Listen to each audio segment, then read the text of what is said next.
Hello children, how are you? Student, in earlier video I have told you about organized and unorganized sector or today we will start with last topic of this chapter, and that is about the public and private sector and why there is need to protect people in unorganized sector.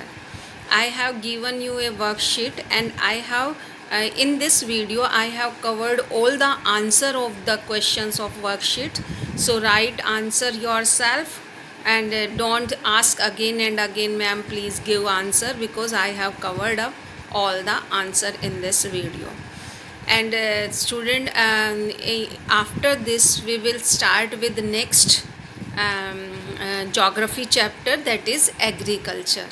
I will tell you why we will take agriculture in next video. And after student, there will be test also, online test, and chapter 1 and 2, 1 of geography and chapter 1 of economics will come in online test. So learn these chapter, watches these video. So let's start with topic public and private sector. Yes student, in earlier video I have told you about the organized and unorganized sector, and you know about the organized and unorganized sector. I have given the example of Rishika and Abhimanyu, and I have told you in organized sector there is rules and regulations, security of employment, paid leaves, paid for overtime, working hours fixed, medical leaves, other benefit like pensions etc. is given. But in unorganized sector, rules and regulations are not followed. No job security, low paid jobs, no paid leaves, कुछ नहीं होता है. और जो है job security भी नहीं होती है, जब मन में चाहा तब उनको हटा दिया जाता है. तो this is about the organized and unorganized sector. And I have also told why organized sector is increasing. क्यों बढ़ रहा है organized sector? Because we are not have and unorganized sector क्यों increase हो रहा है? Because we are not having unorganized sector. So how to now our next topic is how to protect worker in unorganized sector. हम कैसे protect कर सकते हैं and why we should protect. हमें क्यों प्रोटेक्ट करना चाहिए? Student, I have told you and you are seeing now these days many laborers are migrating from one place to another place, and so much incident in our country कि वहाँ accident हो गया, ये सब हो रहा है. तो because these people were engaged in unorganized sector, now they are become jobless, they are not having job, that's why they are migrating from our तो कौन वर्कर्स हुए? तो आपको समझ में आ रहा होगा, कैजुअल वर्कर्स हो गए जो फैक्ट्रीज़ में काम करते थे, अनऑर्गेनाइज सेक्टर में काम करते थे, या जो कंस्ट्रक्शंस वर्क में, क्योंकि अब कोई कंस्ट्रक्शन वर्क नहीं हो रहा है, वो सब जो है ट्रेड या ट्रांसपोर्ट कुछ चल नहीं रहा है, तो उसके उनमें जो वर्क करते थे वो जो है they are who are the people in unorganise sector. कौन लोग हैं? आप इनसे ही समझ सकते हो कि वर्कर्स लेबर क्लास है, यानी कि जो कंस्ट्रक्शंस में लेबर थी, ट्रेड नहीं चल रहा है तो वहाँ जो वर्क करते थे, ट्रांसपोर्टेशन नहीं चल रहा है तो ट्रांसपोर्ट में लोडिंग अनलोडिंग का जो काम करते थे वो वर्कर्स हैं. और कुछ जो है रैग पिकर्स हैं, या कुछ जो है गारमेंट मेकर्स, किसी इंडस्ट्रीज़ में गारमेंट्स बनाते थे. तो ये तो हम कहाँ की बात कर रहे हैं? These are the urban areas, because they are migrating from urban areas. और now where they are going, कहाँ जा रहे हैं? अपने रूरल एरियाज में. If they were having work in their own in villages, तो वो क्यों माइग्रेट होते बेटा?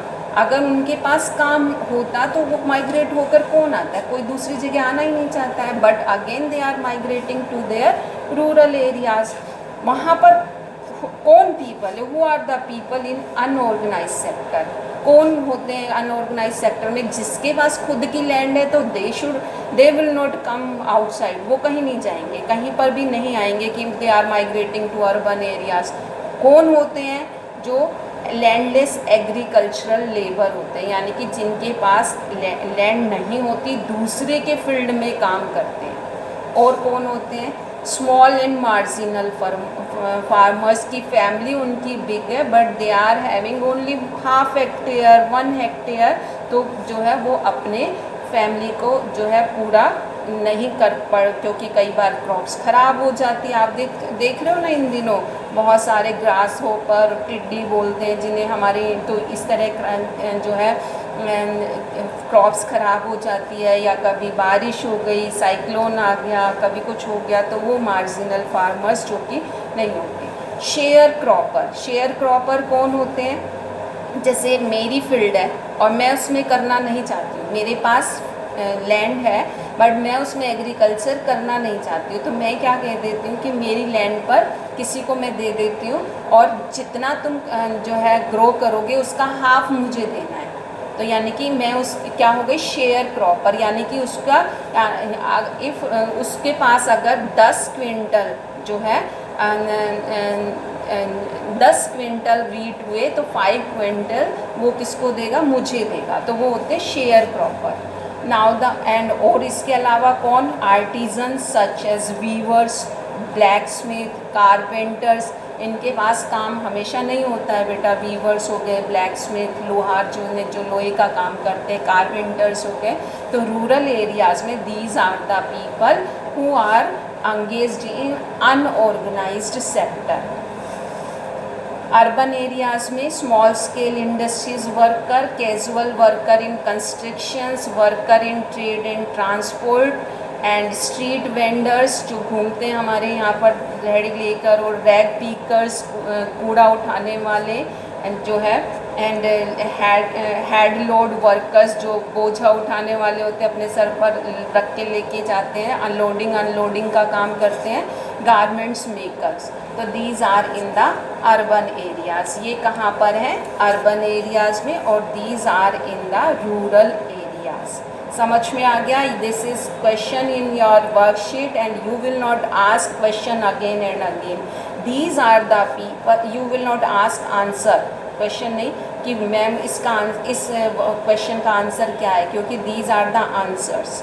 रूरल एरियाज़ में कौन कौन है, अर्बन एरियाज़ में कौन कौन है। अब इनमें भी मोस्ट वल्नरेबल कौन है, मोस्ट वल्नरेबल वर्कर्स, मान लो if someone is landless agricultural labour, तो वो वल्नरेबल तो है, बट मोस्ट वल्नरेबल कौन है, if he or she belongs to scheduled caste, scheduled tribes and backward classes, वो और ज़्यादा वल्नरेबल हो जाते हैं। हाउ, कैसे वल्नरेबल हो जाते हैं उनके साथ, because they are getting low paid work, getting irregular and low paid work, but beside this they are facing the discrimination also। वो डिस्क्रिमिनेशन भी क्योंकि कई लोग होते हैं कि SC ST को आज भी विलेजेस में डिस्क्रिमिनेशन किया जाता है, आज भी जो है हमारे कंट्री में डिस्क्रिमिनेशन होता है। ऑल्दो गवर्नमेंट ने इस पर बैन लगा दिया, बट आज भी डिस्क्रिमिनेशन होता है। तो मोस्ट वल्नरेबल कौन होते हैं कि एक तो वो लैंडलेस लेबर हैं, या स्मॉल एंड मार्जिनल फार्मर्स हैं, या वीवर्स हैं, ब्लैक स्मिथ हैं, ये तो वल्नरेबल हैं। बट अगर इनमें से कोई SC ST और BC मीन्स बैकवर्ड कम्युनिटीज़ का हुआ तो वो और ज़्यादा वल्नरेबल हो जाता है। तो क्यों हो जाता है, because they are beside getting the irregular and low paid work they face social discrimination also. तो how can government protect them, कैसे प्रोटेक्ट कर सकते हैं इन रूरल एरियाज़ में हम बात करें लैंडलेस एग्रीकल्चरल लेबर, तो कुछ ऐसे जो है स्टोरेज फैसिलिटीज़ करवा दे, या विलेजेस में जो है इनको कुछ गवर्नमेंट की तरफ से उनको कुछ ऐसी लैंड दे दी जाए ताकि वो उस पर काम कर सकें। ऐसे स्मॉल एंड मार्जिनल फार्मर्स को, इनके पास यानी कि फील्ड तो है बट उसमें उनको जो है कुछ भी किसी भी कारण से इतनी उसमें जो है हम क्रॉप्स ग्रो नहीं कर पाते, तो इसके लिए बेटर सीड्स, क्योंकि पैसा नहीं है इसका मतलब उनके पास, तो बेटर HYV सीड्स उनको प्रोवाइड करा दे at the time of the growing. उनको government can provide time delivery of seeds agriculture input दे दे, क्रेडिट दे दे, लोन दे दे उनको, ताकि वो जो है उनको फैसिलिटीज़। तो इन rural areas how can government protect them, कैसे? Government can provide time delivery of seeds, agricultural input, credit means loan देना, storage facilities and marketing outlets उनको लगाकर they can protect the in rural areas. तो ये हम जो है rural areas की बात कर रहे हैं। इन अर्बन एरियाज़ में कैसे प्रोटेक्ट कर सकते हैं? Government can provide raw material, अगर स्मॉल स्केल इंडस्ट्रीज़ हैं या कुछ भी हैं तो उनको क्या दे सकती है? रॉ मटेरियल प्रोवाइड करा सकती है गवर्नमेंट जो है, रॉ मटेरियल प्रोवाइड करा सकती है। मार्केटिंग आउटपुट की इजीली वो मार्केट तक ले जा सकें, उनको अपनी क्रॉप्स की जो है जैसे मैक्सिमम प्राइस जो है, मिनिमम प्राइस जो है उनको मिल जाए। आपने देखा होगा कि हमारी गवर्नमेंट आजकल क्या करती है कि जो है फार्मर्स से जो है वीट और राइस खरीदती है, उनके कॉस्ट जो है गवर्नमेंट तय करती है कि इतनी कॉस्ट में जो है उन्हें देना है, और किसको देती है फिर जो है अपने स्टोरेज में राशन के थ्रू जो है वो किसको प्रोवाइड कराती है? पुअर फार्मर्स को जो है प्रोवाइड कराती है। तो इस तरह जो है marketing output by giving them loan दे सकती है। तो इससे, और आज अब जो 4 दिन से हमारी जो है फिनेंस मिनिस्टर निर्मला सीतारमन जो है अनाउंसमेंट कर रही हैं, that is announcement for these people also, कि इनसे को जो है इतना लोन मिलेगा। जो स्ट्रीट वेंडर्स, जो रेहड़ी वाले हैं, वो भी बिना किसी जो है कोलेट्रल के लोन ले सकते हैं। तो ये सब इन सब को ही जो है इन सब के लिए ही हमारी गवर्नमेंट कर रही है, जो अनऑर्गेनाइज सेक्टर में वर्कर्स हैं उनके लिए। ये तो हम how can we protect. Now why there is need of protection, क्यों ज़रूरत है? Protection of worker in unorganise sector necessary for social development. तो क्यों है? क्यों सोशल, इनके बिना सोशल डेवलपमेंट नहीं होगा। इफ़ यू कैन सी कि हमारे कंट्री में जितने लोग माइग्रेट हो रहे हैं डेली, आपने किसी और कंट्री के बारे में पढ़ा है क्या? अमेरिका में ऐसे लोग सड़कों पर माइग्रेट होकर अपने विलेजेस में जा रहे हैं, या इटली में ऐसा हो रहा है, या जो है ब्रिटेन में ऐसा हो रहा है? कहीं नहीं हो रहा। ओनली इन आवर कंट्री, हमारे कंट्री में हो रहे हैं। तो इसलिए हमारा कंट्री डेवलप्ड कंट्री नहीं कहलाता है, क्योंकि हमारे आज भी हमारे लोगों की पर कैपिटा इनकम है, जॉब सिक्योरिटी है, वो है ही नहीं, क्योंकि most of the people are unorganise sector. और जब तक इन लोगों को हम प्रोटेक्ट नहीं करेंगे तो हमारा कंट्री डेवलप्ड बनेगा ही नहीं, और ना ही सोशल डेवलपमेंट होगा, because they are uneducated, they are not having, वो अनएजुकेटेड है, उनके चिल्ड्रन अनएजुकेटेड रहेंगे, they are not having income, they उनके पास इनकम नहीं है, they are the poor people, वो पुअर पीपल हैं। जितना पैदल वो जा सकते हैं, जा रहे हैं, क्या हम लोग जा सकते हैं? नहीं जा सकते, क्योंकि पर उनकी मजबूरी है, जा तो वो भी नहीं सकते, बट उनके पास पैसा नहीं है। तो we have to protect in these people. क्यों? Majority of workers from SC and ST classes and backward classes are engaged in unorganized sector. ज़्यादातर कहाँ पर है? Unorganized sector. This is also question in your worksheet, तो ध्यान से इसी में से ही आपको आंसर लिखना है, इसलिए मैंने आपको क्या है ये मैं बता रही हूँ, why there is need to protect these workers for the social development. They are getting irregular and low paid work and face social discrimination. If one part of society will remain undeveloped, then how the society will develop? अगर हमारे ये लोग, कैसे हमारा country developed country बनेगा? अगर हम सब डेवलप्ड होंगे तभी तो वो डेवलप्ड कंट्री कहलाएगा। तो हमारी सोसाइटी डेवलप नहीं होगी। It allows them to have equality, equal opportunity in jobs, equal share in powers. So protection and support of workers in unorganized sector is necessary for both economic and social development. इसलिए दोनों के लिए ज़रूरत है किसकी, इनको unorganised sector में जो पीपल हैं उनको प्रोटेक्ट करना। तो this is about Now the last topic of this chapter, that is the sectors in term of ownership. पहले हमने ऑर्गेनाइज्ड एंड अनऑर्गेनाइज्ड सेक्टर पढ़ा था. नाउ इन किसके टर्म में? ओनरशिप. नाम से ही पता चल रहा है कि कौन उसका ओनर होता है. We can divide it into two. One is public sector, another one is private sector. Public sector is owned by the government. जितने भी इसकी चीज़ें हैं वो सब किसकी होती हैं? गवर्नमेंट की होती हैं. प्राइवेट ओन्ड बाय इंडिविजुअल और private and group of individuals भी हो सकता है कि 5 लोग मिलकर उसकी ओनरशिप रखते हैं, तो दैट इज़ द प्राइवेट. इसका मोटिव क्या होता है पब्लिक का? To earn money. Money earn करना तो मोटिव होता है, along with welfare of the people. इसके साथ साथ क्या होना चाहिए?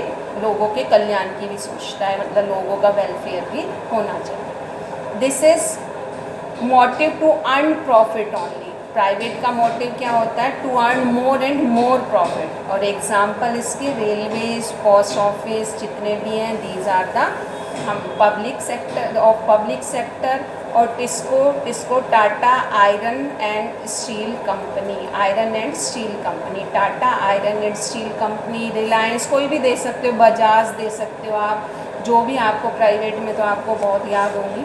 इसमें जो पब्लिक में रेलवेज़ हमारे आते हैं, पोस्ट ऑफिस हमारा आता है, BSNL भी हमारा जो है पब्लिक का है. तो these are of the public sector. Public sector नाम से ही पता चला जो पब्लिक के लिए हो, यानी कि सब के लिए हो. तो वो पब्लिक के लिए तभी होगा जो है जब उसको कौन ऑन करेगा? गवर्नमेंट. गवर्नमेंट क्या होगा? क्यों Y there is need of the public sector? क्यों ज़रूरत है पब्लिक सेक्टर की? सारे हम प्राइवेट में कर दें, but we need the public sector. क्यों होंगे? Some activities the government has to taken up. क्यों लेने की ज़रूरत है? Activities which require huge money, जिसमें बहुत पैसा चाहिए. मान लो डैम बनाना है, जो है रोड्स है, रोड्स कोई प्राइवेट बनाएगा तो जैसे अभी तो आप लोगों को बहुत रोड टैक्स देना पड़ता है, या जो है बैरियर्स जो लगे होते हैं उन पर हमें पैसा देना होता है. तो ये जो है अभी तो हमें कम देना पड़ता है. अगर प्राइवेट का मोटिव भी क्या होता है? प्राइवेट का motive to earn more profit. अगर उनका motive to earn more profit है तो यानी कि वो ज़्यादा से ज़्यादा पैसा कमाएंगे तो हमें लोगों को ज़्यादा पेमेंट करना पड़ेगा. इसके अलावा इनमें पैसा भी बहुत खर्च होता है, तो private sector can't afford it. वो अफोर्ड ही नहीं कर पाते हैं. Example, constructions of roads, bridges, railways, sea port, generating electricities, dam. मान लो इलेक्ट्रिसिटी है, गवर्नमेंट उसको जो है प्राइवेट को दे दे. हम एग्जांपल ले रहे हैं इलेक्ट्रिसिटी का, प्राइवेट को दे दे. इलेक्ट्रिसिटी कैसे? डैम बनाओ पहले, फिर उससे इलेक्ट्रिसिटी जनरेट करनी पड़ेगी. अब प्राइवेट का मोटिव टू अर्न प्रॉफिट, तो वो तो जितना ज़्यादा होगा प्रॉफिट कमाना चाहेगी तो ज़्यादा कॉस्टली देगी हमें. अगर जो है इलेक्ट्रिसिटी कॉस्ट इंक्रीज़ हो गई, हम तो अपने हाउस की लेकर भी सोचते हैं तो हमारा भी खर्चा बढ़ जाएगा. बट उन इंडस्ट्रियलिस्ट की सोचो, जो स्मॉल स्केल इंडस्ट्रीज़ हैं, अगर उसमें इलेक्ट्रिसिटी कॉस्टली हो गई तो जो है वो तो पुअर जो है लोग हैं या जो स्मॉल स्केल इंडस्ट्रीज़ हैं उनके पास तो पहले ही ज़्यादा पैसा नहीं है, तो वो कैसे अफोर्ड कर पाएंगे? तो यानी कि उनकी इंडस्ट्रीज़ क्या होगी? बंद हो जाएंगी, भाई इतना अफोर्ड कर नहीं पाएंगे. तो इसलिए there is need of the cheap cost of the electricity for the industries. इसलिए कुछ एक्टिविटीज़ जो गवर्नमेंट अपने पास रखती है. इसके अलावा मैंने आपको पहले भी अभी बताया कि गवर्नमेंट जो है वीट और राइस, बाय वीट और rice in the from the farmers at the fair shop. जो है फार्मर से ख़रीदती है और उनको किसको प्रोवाइड कराती है? वीट और राइस पुअर पीपल को थ्रू राशन शॉप. और ये आप इन दिनों आप बहुत पढ़ रहे होंगे कि फ्री जो है वीट और राइस एंड जो है pulses also are providing to the poor people through ration shop. अगर किसी के पास, आप रोज़ाना पढ़ रहे होंगे, रोज़ाना आ रहा है कि अभी 3 मंथ्स तक गवर्नमेंट उनको बिल्कुल फ्री में वीट, राइस और पल्सेस जो है वो प्रोवाइड कराएगी. क्योंकि अब इन दिनों उनके पास बिल्कुल भी काम नहीं है। तो ये गवर्नमेंट जो है, कुछ चीज़ें गवर्नमेंट को अपने हाथ में लेनी होती है ताकि इन अनऑर्गेनाइज सेक्टर में जो वर्क कर रहे हैं या जो पुअर पीपल है उनको चीज़ें प्रोवाइड कराई जा सकें। नाउ द कुछ efforts made by government to improve the health of the people। अगर आप ये भी क्वेश्चन है आपकी वर्कशीट में, efforts made by government to improve the health of the people। क्या efforts किए गए हेल्थ के लिए? हम यहाँ पर सिर्फ हेल्थ की बात कर रहे हैं। हेल्थ में safe drinking water, it is the duty of government to provide safe drinking water to all the people. तो गवर्नमेंट इस पर काम कर रही है। Food and nutritions to poor people कैसे प्रोवाइड करा रही है? जैसे मिड डे मील स्कूल्स में दिया जाता है। इसके अलावा जो है आंगनवाड़ी, हमारे यहाँ पर एक प्लेस है जहाँ पर जो है लेडीज़ जो होती हैं उनको भी फूड जो है, छोटे बच्चे हैं, नर्सरी और इन सब के बच्चे हैं, उनके लिए वहाँ पर न्यूट्रिशंस और फूड दिया जाता है। तो ये for the better health. Provide medicines in the student to the student in school. Government जितने भी स्कूल हैं उसमें जो है विटामिन्स हो गए और इन सब की जो है दवाइयाँ, मेडिसिन्स भी उनको प्रोवाइड कराई जाती है। इसके अलावा our government is improving the health infrastructure. और अभी भी कल ही एक एग्जांपल दिया, ये अभी हमने शुरू किया। अभी नरेंद्र मोदी ने कहा कि अभी तक हमारे कंट्री में एक भी PPE किट नहीं बनती थी। क्या है, जो प्रोटेक्शन किट थी वो एक भी नहीं बनती थी, और अब रोज़ाना 2 लाख बनती हैं। तो ये इम्प्रूवमेंट हो गया कि जो जब हमें ज़रूरत हो तो उतनी चीज़ें, जैसे वेंटिलेटर सब ज़्यादा चाहिए, हमें भी ये प्रोटेक्शन किट ज़्यादा चाहिए होती हैं, तो उस पर वह गवर्नमेंट, तो इसलिए हमारी गवर्नमेंट ने कुछ पहले भी किए हैं, बट अभी तो हमारी हेल्थ फैसिलिटीज़ बहुत ज़्यादा हमें करने की ज़रूरत है। तो क्या क्या है हमारे गाँव में? Improve health infrastructure. Health infrastructure में क्या? प्रोवाइडेड हॉस्पिटल्स, कि हर जगह हॉस्पिटल्स हों, डिस्पेंसरीज बने, primary health centre in the villages, medical colleges, ताकि जो है लोगों को बेटर फैसिलिटीज़ मिल सके। तो these are the efforts that made by government to improve the health of people, and this is the questions in your worksheet and this is the answer of that questions। now the next, to improve educations।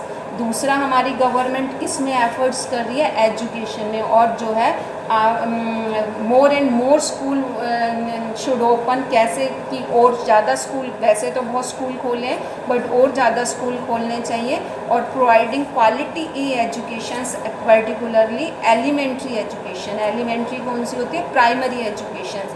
अब क्योंकि वो हमारा base होता है primary. अगर हमें basic चीज़ें इस प्राइमरी तक नहीं आती है तो वो हमारा जो है, हम वीक रह जाते हैं आगे तक जाकर। तो बेस जो है अगर वो हमारा स्ट्रॉन्ग होगा तो हम आगे तक भी जो है हमारी पढ़ाई अच्छी से चल। तो एलिमेंट्री एजुकेशन जो है that should be quality education, वो क्वालिटी एजुकेशन होनी चाहिए।